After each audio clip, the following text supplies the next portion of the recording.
noite de hoje nós também temos a alegria de receber a nossa querida amiga Márcia Vieira, que já está aqui. Nós vamos então, para nos harmonizar, como eu disse anteriormente, muitos estão acompanhando de seus lares, né? Hoje recebendo uma visita também de outra cidade, que sempre está conosco online, mas hoje está aqui na casa, né? Sejam bem-vindas. Nós vamos cumprimentando a todos e assim agradecendo a Deus, a Jesus, nosso Mestre, por essa oportunidade bendita de estarmos aqui refletindo sobre esse Evangelho, o Evangelho de Jesus. E para isso nós vamos nos harmonizando também com os irmãozinhos desencarnados, porque nós sabemos, não estamos sozinhos. Então, nessa harmonia, eu convido a todos, com o nosso companheiro Gustavo, a entoarmos o hino da casa, Praz a Deus Senhor, e o Pai Nosso cantado.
então, como já anunciamos, a nossa querida Márcia Vieira, trabalhadora, é colaboradora desta casa, e nós temos sempre muita alegria, assim como ela mesma nos narra a alegria de estar conosco.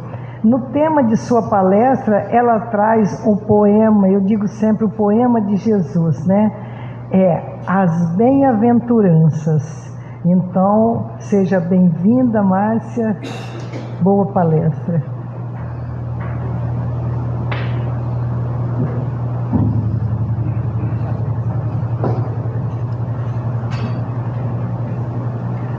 Boa noite. Quero agradecer o convite, dizer da alegria de estar aqui nessa casa, que me apresentou o Espiritismo e que, na verdade, me permitiu um novo olhar sobre o mundo, um novo olhar sobre a vida. Tema ousado, mas eu prometo que com certeza não conseguirei dar conta desse tema, e o meu convite é para que, a partir das reflexões que nós faremos aqui essa noite, vocês voltem a ler e estudar as bem-aventuranças.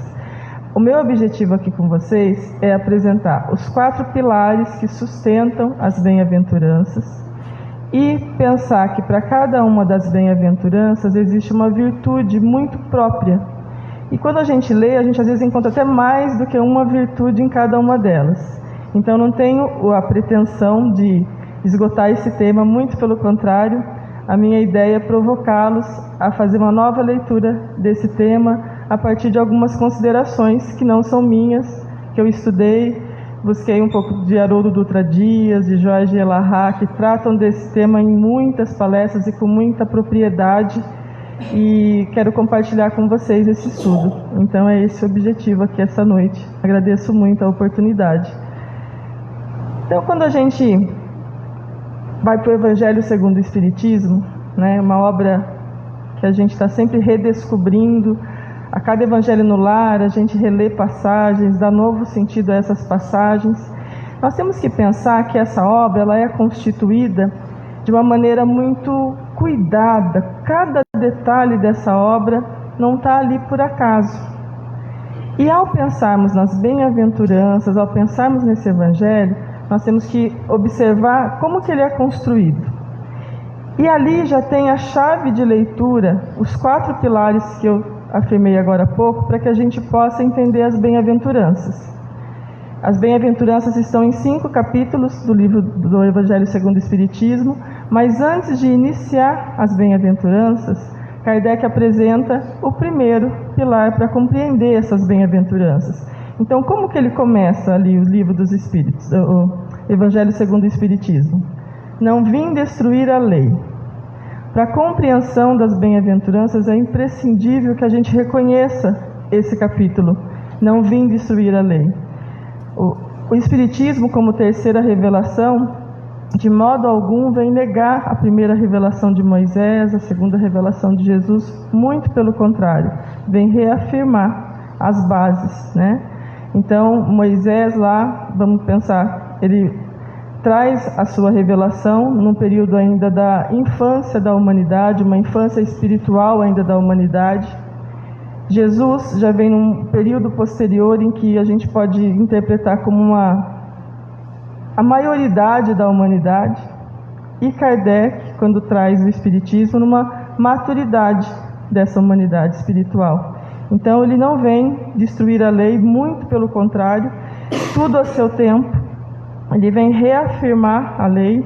Inclusive ele fala que a lei é a mesma lei que une átomos, prótons, elétrons, é a mesma lei que explica a energia, que explica o amor de Deus por nós. Portanto, não existe uma divisão entre ciência e religião. Ciência e religião têm que estar de mãos dadas, porque uma reafirma e explica a outra. Então, quando ele afirma para nós, não vim destruir a lei, é porque a lei moral e a lei divina são partes de uma mesma lei. É a mesma lei, né?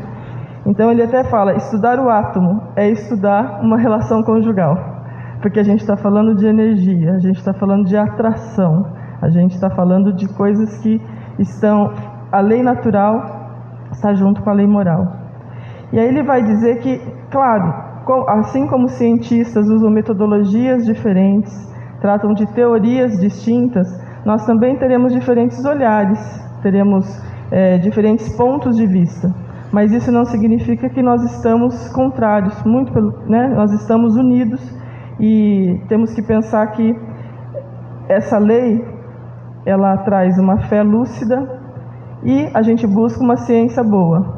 Nem sempre a fé é lúcida, nem sempre a ciência é boa. É por isso que a gente precisa unir essas duas intenções. A fé lúcida no sentido de ser uma fé raciocinada, a ciência boa, que ele fala, uma ciência que está a serviço da humanidade, a serviço da sabedoria, a serviço do bem. A gente sabe que tanto a religião quanto a ciência podem ser deturpadas e não estarem a esse serviço. Por isso a necessidade de perceber a ciência como irmã, né? Então, só de pensar ciência e religião de mãos dadas, só de pensar que as leis são as mesmas, as do universo e as leis, né, naturais, já é algo que revolucionaria o pensamento. Apenas essa parte, não vir destruir a lei, já nos ajudaria muito a pensar sobre uma série de questões que nós temos nos debatido durante muito tempo. No segundo pilar, que está no segundo capítulo, ele vai dizer: meu reino não é desse mundo. Quando ele fala sobre isso, ele está dizendo e nos convidando a fazer uma reflexão sobre bens terrenos, que são, né, os da matéria, e aqueles que são bens duráveis, bens que realmente ficarão conosco para sempre, que são o nosso patrimônio. Então, se a gente olhar Jesus, né, sob a perspectiva material, muitas vezes a gente tem estudiosos que vão dizer onde ele nasceu, como foi a vida dele. Mas vamos imaginar Jesus de um ponto de vista muito maior. Há bilhões de anos ele recebeu esse planeta para governar. Então, há bilhões de anos, esse espírito já era um espírito puro, já era um espírito preparado para estar conosco. Vem, se materializa em carne para ser o nosso grande exemplo, né, nosso irmão maior. Então, quando ele diz meu reino não é desse mundo, a gente às vezes interpreta de uma maneira tão superficial esse reino. E se a gente pensar aí sobre, na época, né, de Kardec, não se conhecia 10% do que se conhece hoje de astronomia. Quando ele fala em reino, ele está falando só desse nosso planetinha, né? Ele está falando de algo muito maior, porque afinal de contas ele conheceu e muitos outros lugares, viveu em outras galáxias, provavelmente, em muitos outros planetas. Então, quando ele nos diz, meu reino não é desse mundo, ele está nos explicando o quanto esse mundo ainda é pequeno, o quanto nós ainda somos pequenos para a compreensão de tudo que pode vir, né? O terceiro pilar, no terceiro capítulo do Evangelho segundo o Espiritismo, há muitas moradas na casa do meu Pai. Eu acho que continua essa explicação sobre o quanto somos pequenos, qual é a religião das galáxias? E existe essa pergunta, e existe essa resposta dada na obra Obreiros da Vida Eterna e também nos Domínios da Mediunidade. Os Espíritos respondem: a religião cósmica do amor e da sabedoria. Essa é a religião das galáxias. Porque o que nós temos aqui são apenas escolas, pequenas aproximações do que seria essa religião cósmica, né? Essa religião que poderia nos ensinar muito mais. Então, quando a gente lê há muitas moradas na casa do meu Pai, quantas encarnações são necessárias para que a gente possa se aprimorar, para que a gente possa realmente chegar a um espírito puro? Não temos essa resposta, mas sabemos que são inúmeras e que podem não ser apenas no mesmo planeta, no mesmo lugar, com certeza não é no mesmo lugar. Então, essas moradas são as infinitas oportunidades que nos são oferecidas para conseguir vivenciar as experiências necessárias para o nosso aprimoramento. Então, quando a gente leia lá na biografia, eu gosto muito do Eurípides Barçanufo, como educadora me inspiro muito em tudo que ele apresenta. Eurípides, ele só se torna espírita numa sessão em que ele vai visitar a fazenda e ele não compreendia as bem-aventuranças. E a gente entende por que ele não compreendia as bem-aventuranças, porque do ponto de vista de uma vida única, do ponto de vista da matéria, é muito difícil compreendê-la. Se nós não pensarmos nesses 4 pilares, a gente vai achar que aquelas bem-aventuranças são alegorias, são algo que a gente não consegue trazer para a nossa própria realidade. É na compreensão dos princípios, das bases, dos pilares do Espiritismo, é que a gente consegue ter a compreensão necessária dessas bem-aventuranças. O 4º pilar, que está no 4º capítulo do Evangelho segundo o Espiritismo: ninguém pode ver o reino dos céus se não nascer de novo. Exatamente essa questão das inúmeras oportunidades de encarnação que nós teremos. No Pinga Fogo, do Chico, uma das perguntas é sobre se alguma arma nuclear destruir esse planeta. Ele humildemente responde: olha, os amigos espirituais dizem que se isso acontecer, haverão outros lugares, haverão outros planetas que serão preparados para nos receber. Então, assim, tudo tão calmo, né? Quando a gente olha de outro ponto de vista, algo que para nós é desesperador num primeiro momento, ao ser olhado de uma outra forma, sobre um outro prisma, pode não ser. E eu acho que é isso que ele nos mostra.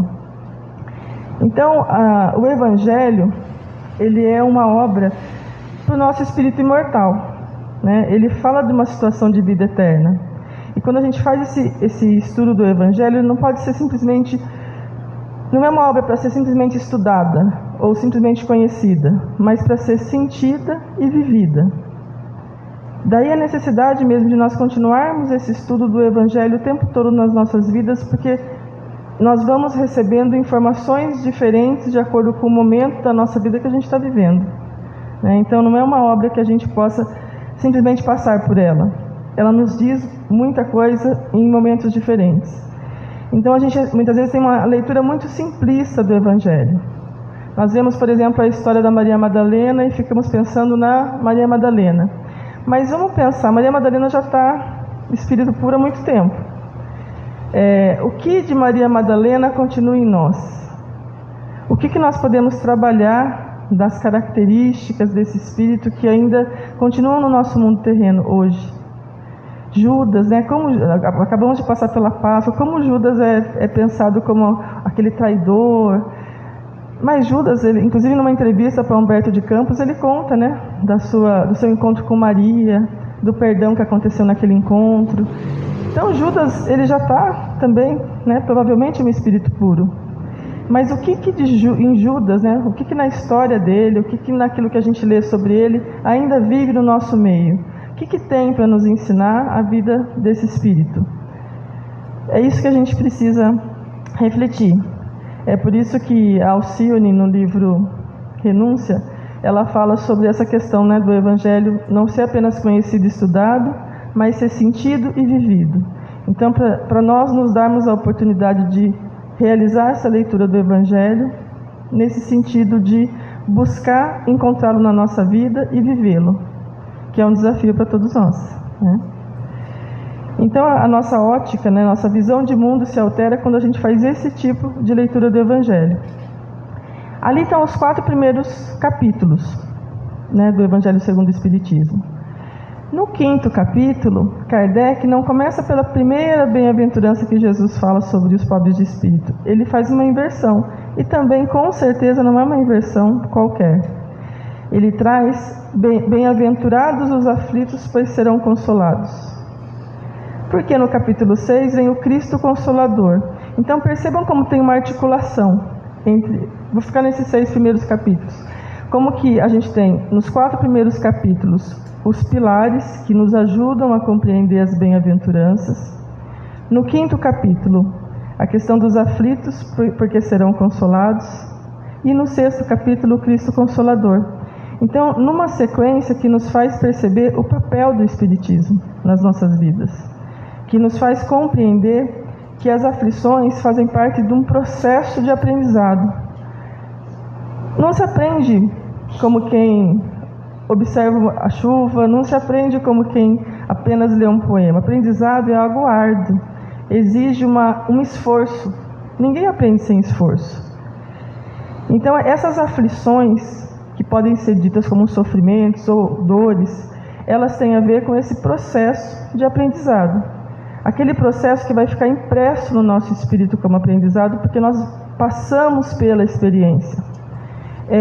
Tem aquele aprendizado que a gente tem da leitura da teoria. Quando que a gente realmente aprende? É lendo a teoria?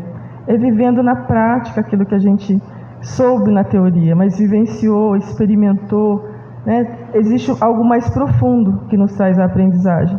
Então é nesse sentido que esses capítulos devem ser estudados e lidos pensando nessas bases, porque a partir da apresentação da primeira bem-aventurança, né, bem-aventurados os aflitos, pois serão consolados, Kardec vai apresentar as outras bem-aventuranças, mas antes disso vai dizer do Cristo Consolador, porque muitas coisas que do ponto de vista da matéria parecem sombrias, parecem trágicas, do ponto de vista do espírito imortal não são.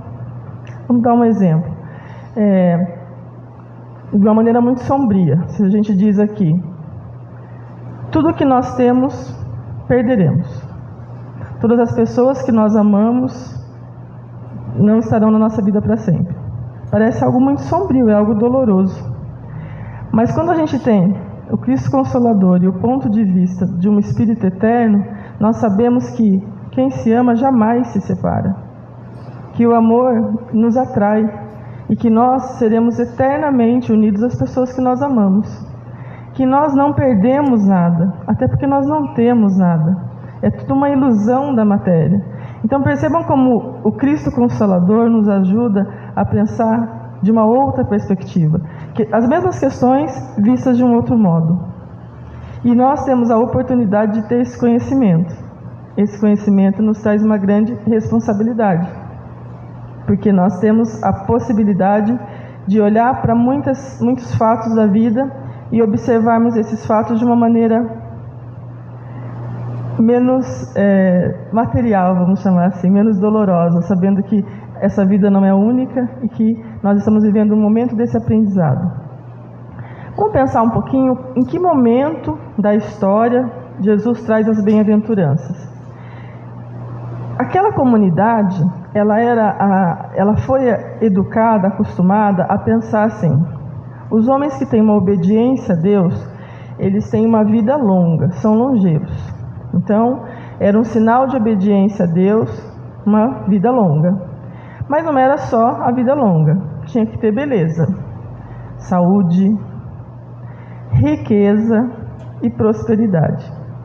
Então eram características que eram ensinadas naquela cultura como algo que era um presente de Deus, você ter vida longa, beleza, saúde, riqueza, não apenas a riqueza, você tinha que ser próspero, continuar sendo cada vez mais rico. Então as pessoas que tinham essas características, elas eram admiradas como as pessoas que tinham sido escolhidas por Deus para terem essas coisas. Então imaginem vocês o que significou, né, esse povo que tinha essa crença. Então quem era pobre, quem era doente, quem, né, já se sentia: eu estou sendo castigado por Deus porque eu não o obedeci. Imaginem o que foi para esse povo, e ali fala que existia uma multidão, né? No Sermão do Monte, Jesus começar dizendo: bem-aventurados os pobres de espírito. Que inversão que ele faz, né? Tão esperado Messias, ele chega invertendo tudo que se acreditava até então. E como que essas pessoas que estavam renegadas ao último plano da sociedade, de repente se veem como alguém que é importante. E o que são, né? Como que a gente pode interpretar essa pobreza de espírito? As pessoas que acham que já sabem tudo, que chegaram, né, que já conhecem, muitas vezes elas não vão em busca, porque eu já sei. Agora, reconhecer a pobreza de espírito também está em se reconhecer como alguém que tem muito a aprender, como alguém que tem muito a caminhar. Então é só quem consegue ter essa humildade de perceber o quanto ainda tem que caminhar é que vai conseguir realmente se aproximar de Deus, se aproximar, né, de Jesus. E como que ele faz esse convite? Nessa virtude, né, nessa primeira bem-aventurança, né? Bem-aventurados os pobres de espíritos, porque deles é o reino dos céus. A principal virtude é a humildade. Não é uma humildade qualquer, não é uma humildade de parecer externamente humilde. Até porque às vezes a gente pensa assim, a pessoa humilde, ela é aquela que ela fica, ela fica quietinha, ela não se coloca. Não é isso. Se você tem um conhecimento e não compartilha, falta humildade. Então, o humilde é aquele que reconhece tudo que ele ainda não sabe, mas que compartilha tudo que ele tem. É nesse sentido os pobres de espírito aqui. E é uma proposta muito audaciosa, porque no mundo em que os ricos eram considerados os escolhidos por Deus, ele vem dizer que bem-aventurados são os pobres de espírito, os humildes, aqueles que estão dispostos a buscar, e que encontrarão nessa busca auxílio, que encontrarão nessa busca o reino dos céus. Chico, inclusive, fala um pouco sobre isso. O Chico é um exemplo de humildade, Ele diz assim: aos outros dou o direito de serem como são, a mim o dever de ser melhor a cada dia. Sócrates também, em determinado momento, ele foi buscar uma pitonisa, que era o oráculo da época, eram os médiuns da época, E essa médium fala para ele assim, que ele era o homem mais sábio do mundo. Ele não se conforma com aquilo, ele fala: nossa, eu conheço artesãos que são maravilhosos, com certeza têm uma sabedoria, políticos, filósofos, e ele vai procurar essas pessoas, porque ele acha que essas pessoas são mais sábias que ele. E ao encontrar com essas pessoas realmente elas se reconhecem como mais sábias do mundo. E ele percebe que ele tem algo que essas pessoas não têm. Ele reconhece o tamanho do conhecimento que ele ainda não possui, e essas pessoas acham que já chegaram no topo. Então acho que o exemplo de Sócrates aí é um exemplo assim, muito bom para a gente pensar a questão da humildade. E Sócrates era um espírito tão diferenciado para a sua época. Ele é condenado à morte, ele é condenado a beber cicuta, e a mulher dele chega lá desesperada, revoltada com essa situação, e ele está calmo, tranquilo. Ela fala: mas é injusto. Ele fala: mas você queria que fosse justo? Eles vão te matar. Não, eles vão matar só esse corpo. Então assim, era um conhecimento, uma sabedoria para aquela época que as pessoas não conseguiam compreender. Sabemos que Jesus vem depois de vários espíritos que o precederam, Sócrates com certeza foi um deles.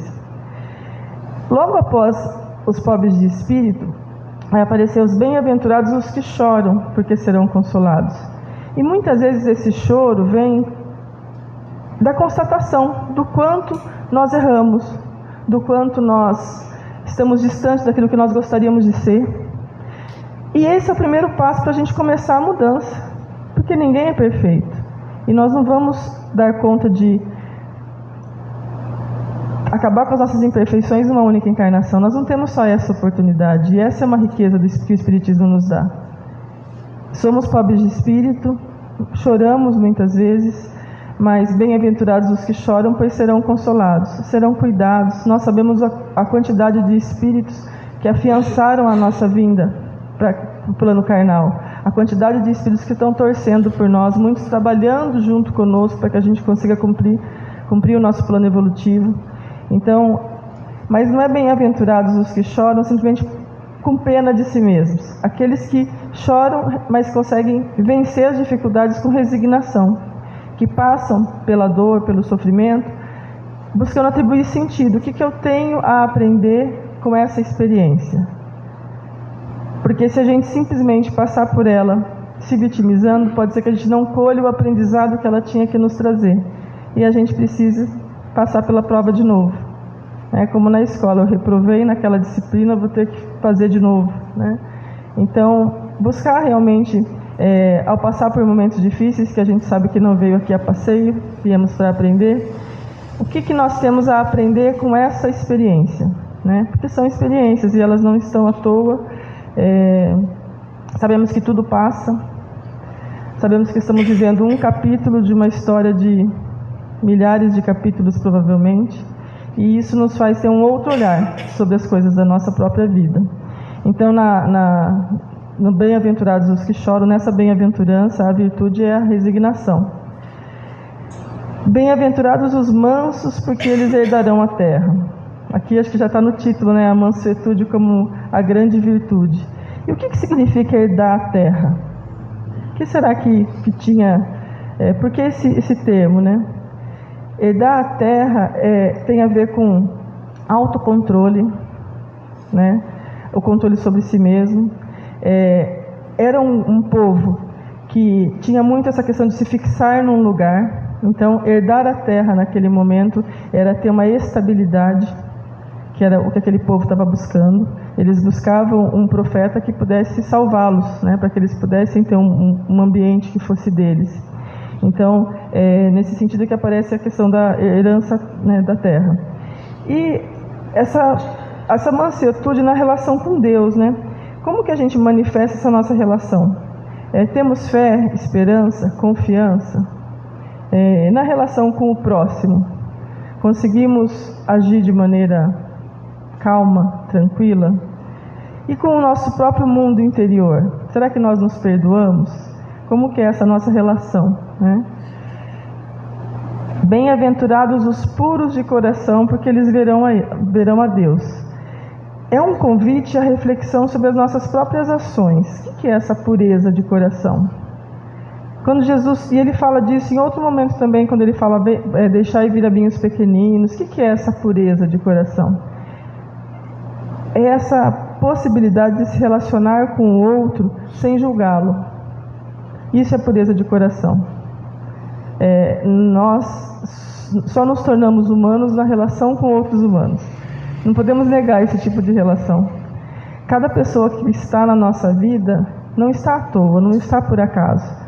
Ela está na nossa vida para nos ensinar algo. E nós estamos na vida dessas pessoas também para ensiná-las algo.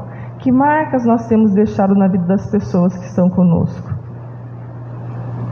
Então essa pureza de coração tem a ver com a máxima de Jesus Cristo, né? Amar a Deus sobre todas as coisas e ao próximo como a si mesmo. Será que eu consigo olhar para o próximo como eu quero ser olhado?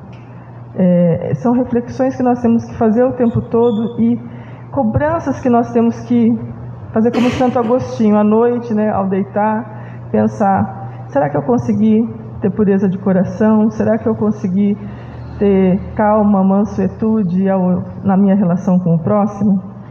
E a questão também de saber se perdoar, porque muitas vezes nós conseguimos até ter uma relação assim com o outro, mas ficamos...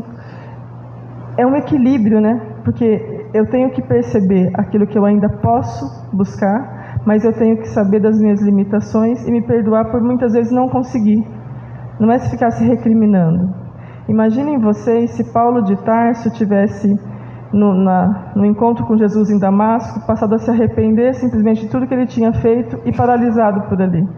O que seria de nós, né? O que seria do Evangelho de Cristo se ele não tivesse: Senhor, o que queres que eu faça? Foi essa a pergunta dele. Muitas vezes é essa a pergunta que nós temos que nos fazer ao perceber que nós ainda não adquirimos a pureza de coração que nós gostaríamos, mas que nós estamos dispostos a buscá-la.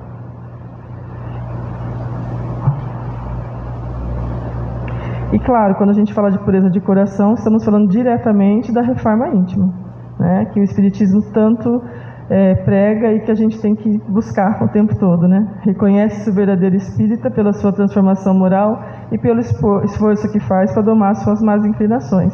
Então é uma busca. E nessa busca nós não somos coerentes, mas nós buscamos coerência. Então é uma cobrança que a gente se faz ao mesmo tempo que a gente se perdoa por estar na matéria. A matéria é muito difícil, né?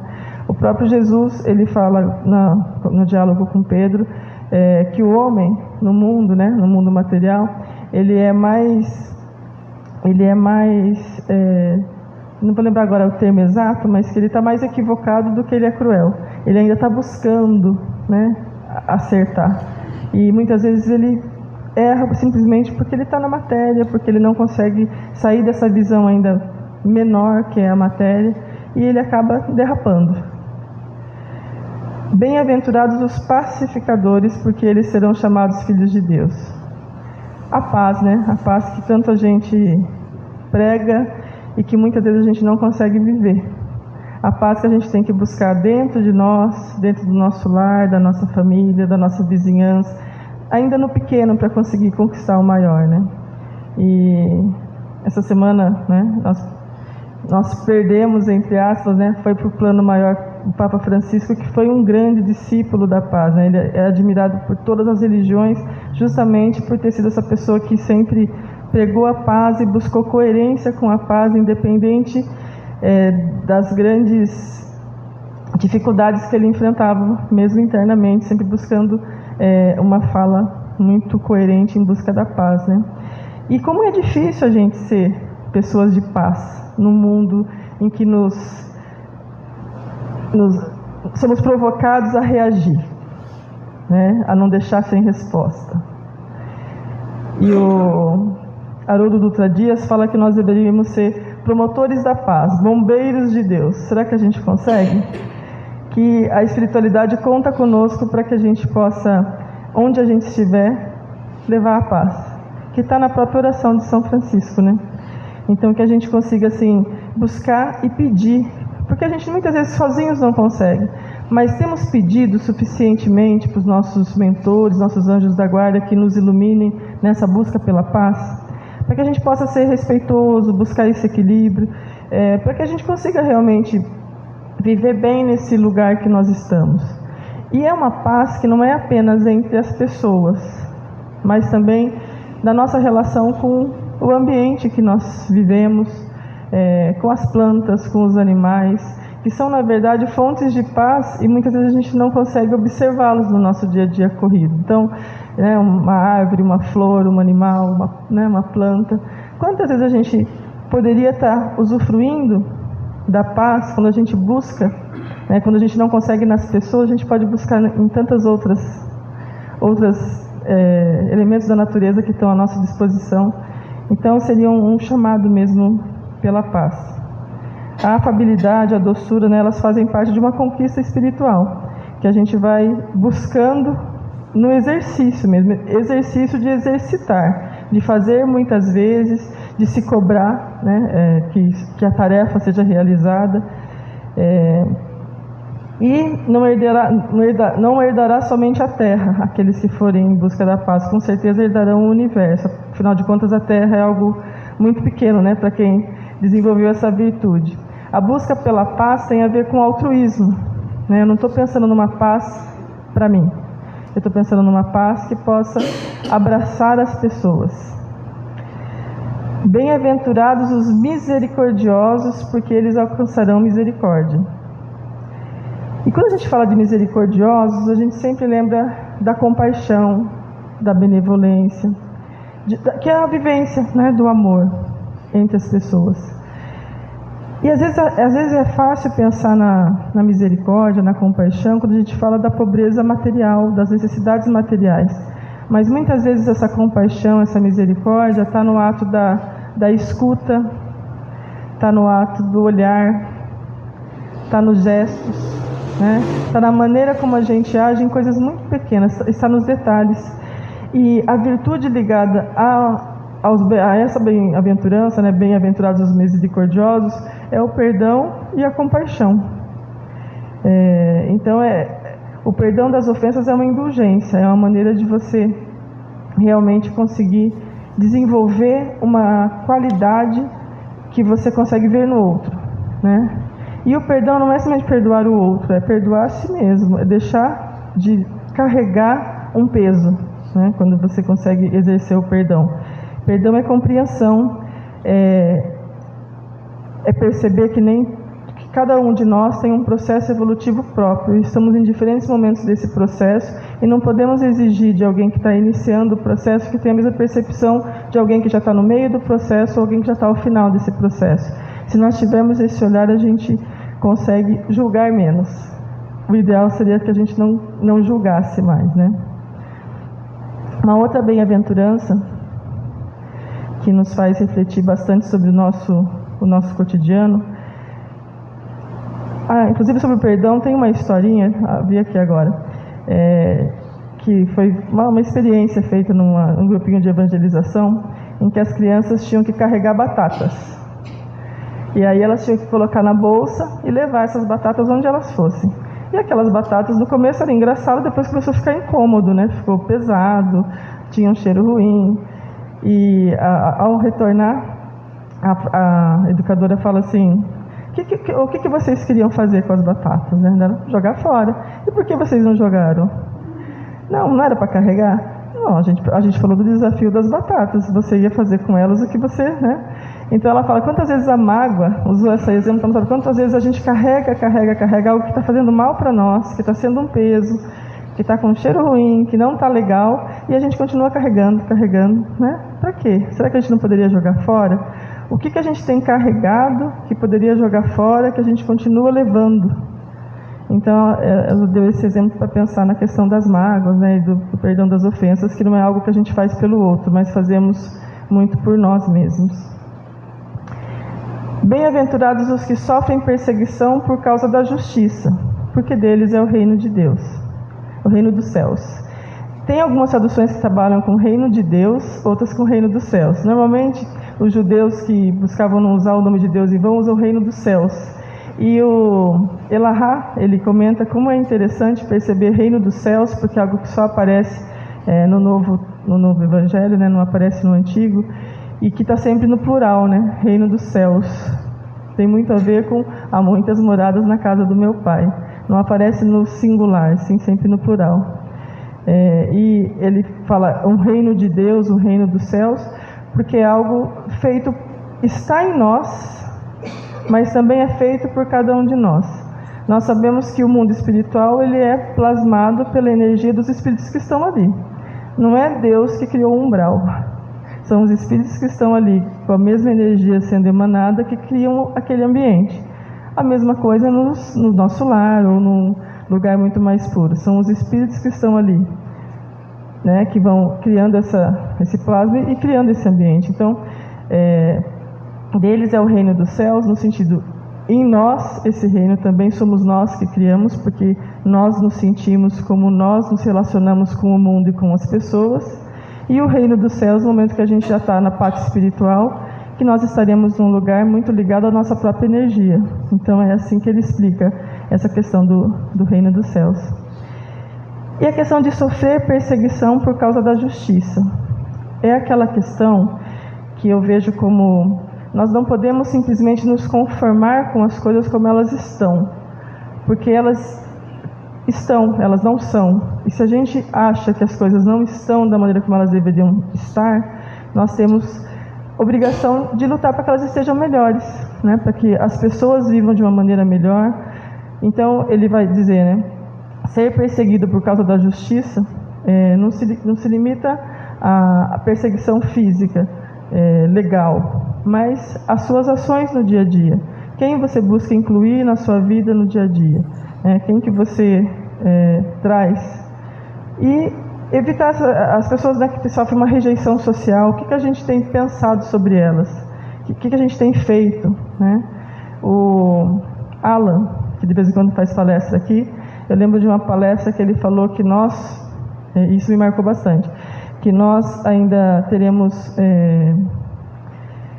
muito a refletir sobre a nossa relação com os encarcerados, né? E eu fiquei pensando muito sobre isso. E eu vejo também dessa maneira, né? Porque às vezes a gente simplesmente esquece que eles existem, né? E de repente são nossos irmãos e também merecem a nossa oração, né? Merecem a nossa preocupação. Quando a gente fala dos bem-aventurados que sofrem perseguição por causa da justiça, a virtude é a perseverança. É pensar que nós estamos aqui, mas podemos ir além. E quando a gente pensa nesse ir além, nós já caminhamos bastante. Muitas vezes a gente se deixa levar por um pessimismo que não tem razão de ser.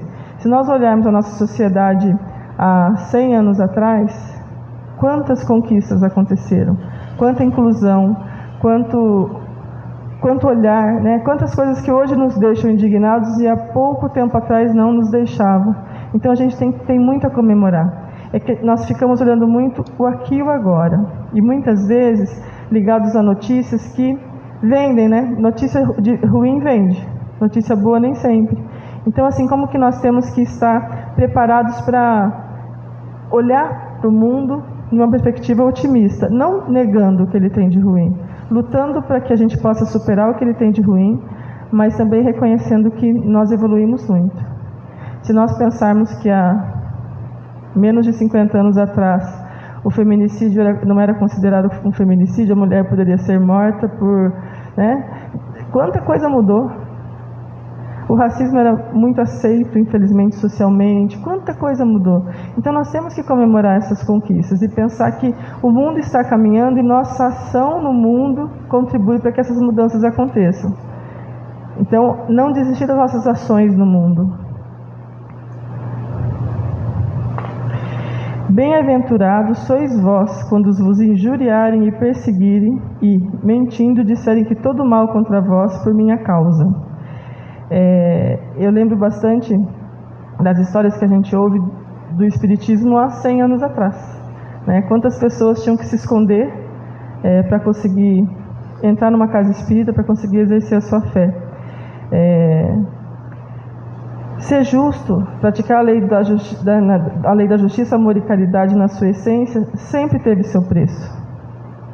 Jesus pagou um preço altíssimo, um espírito puro pagou um preço altíssimo por trazer a sua mensagem que era contra tudo que se acreditava até então. E como que é importante a gente não se conformar simplesmente com as coisas que estão da maneira como elas estão, Quantos exemplos a gente tem nas obras de Emmanuel, nos 5 romances históricos de Emmanuel, sobre essa questão da perseguição dos cristãos, dos primeiros cristãos, de tudo que eles sofreram, e como que eles se tornaram o nosso grande exemplo. Então, a virtude ligada a essa bem-aventurança é a caridade, que é, em síntese, o amor. E vou ler aqui um trechinho de Paulo, que todos nós conhecemos, mas que é sempre muito gostoso de compartilhar. O amor é sofredor, é benigno, não é invejoso, não trata com leviandade, não se ensoberbece, não se porta com indecência, não busca os seus interesses, não se irrita, não suspeita mal, não folga com a injustiça, mas folga com a verdade. Tudo sofre, tudo crê, tudo espera, tudo suporta. O amor nunca falha, mas havendo profecias, serão aniquiladas, havendo línguas, cessarão, havendo conhecimento, desaparecerá, porque em parte conhecemos e em parte profetizamos. Mas quando vier o que é perfeito, então o que o é, em parte será aniquilado. Quando eu era menino, falava como menino, sentia como menino, pensava como menino. Mas logo que cheguei a ser homem, acabei com as coisas de menino. Porque agora vemos por espelho em enigma, mas então veremos face a face. Agora conheço em parte, mas então conhecerei como também sou conhecido. Agora, pois, permanecem a fé, a esperança e o amor. Essas 3, o maior deles é o amor. Eu acho que aqui ele resume bastante sobre as bem-aventuranças, que a gente só passou um pouquinho sobre elas, passeou sobre elas, vamos dizer assim, mas que Gandhi dizia que se todos os livros sacros fossem destruídos, mas se ficasse apenas as bem-aventuranças, nada estava perdido. Então, quando ele diz isso, ele está dizendo que ali estão as chaves, para que a gente possa compreender o amor de Deus por nós, o nosso papel no mundo, o nosso próprio processo, e para que a gente possa encontrar ali as alegrias do Evangelho, porque o Evangelho é alegria. Ele nos traz mensagens de conforto, de esperança, de amor, de fé, de caridade. Espero ter conseguido provocá-los para fazer uma releitura das bem-aventuranças, pensando nesses 4 pilares, que são os 4 primeiros capítulos do Evangelho segundo o Espiritismo, e a olhar para cada uma das bem-aventuranças, pensando nas virtudes que cada um de nós pode desenvolver, e quais são as virtudes que eu consigo desenvolver nesse momento, e quais são aquelas que eu estou um pouquinho mais distante, mas que eu vou pedir muita ajuda para conseguir desenvolver, mas que com certeza são virtudes que vão me ajudar a cumprir o meu plano evolutivo, aquilo pelo qual eu estou aqui nesse momento. Acho que é isso que eu tinha para dizer para vocês. Agradeço imensamente. Obrigada.